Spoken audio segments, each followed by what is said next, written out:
My name is Diane Ch6. I will be demonstrating the case study as shown on page 142, creating a report showing invoice frequency and revenue distribution product.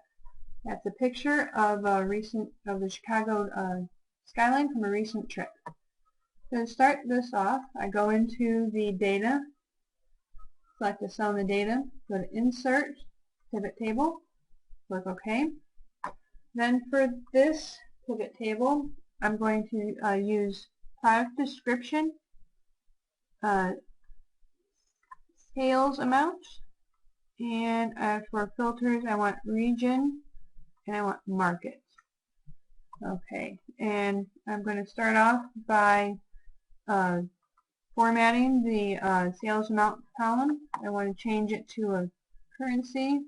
I'm going to get rid of my decimal place and make it a little bit neater. Click OK. OK. So now everything's been formatted. So now I'm going to go ahead and insert the pivot chart. So I'll select inside the pivot table. Go to Insert, Charts. I'm going to use this first bar chart here. I'm just going to move it around a little bit. Put it here down towards the bottom. And I'm going to also format it so that I'm going to get rid of some of these buttons. So I only want to get rid of the legend.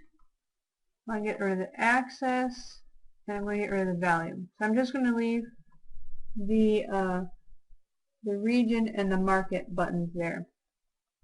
So and next I'm going to throw in a timeline. So I've clicked inside the pivot table. I'm going to go to Analyze, Insert Timeline. I'm going to use the invoice date for my timeline. Click OK. So now I have the invoice date timeline slicer. Just going to make it a little bit bigger here. And so now I have a slicer, so that way I can sort by date. I can adjust all my data by date. I can use these two filters here, the region and the market filter, to filter by place. So for example, if I just want the Midwest, I'll just go here, select Midwest region, click OK, and now everything has been adjusted. The time, or the pivot table, the pivot chart, and the slicer have all been adjusted. And maybe I just want to use, find out what was going on in February, or January. So I'll click January. Now I have for just the Midwest region for that specific month. Once again, everything has been adjusted.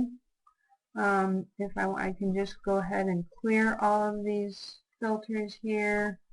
And if I want to have multiple markets, I'll go ahead and select multiple items. And then I'll deselect all, and I'll select just a couple here. I've got just a few markets instead. I'll click OK, and now I can see the sales amount for specific products just for that market. If I want, I can drag this little the slicer so I can spread it over a course of just a few months, and now it's adapted to that also. Flexible way to show the sales amount based on product, region, and date. So that is the end of my Jing. Those are the resources that I've used for my textbook and my data file. Thank you.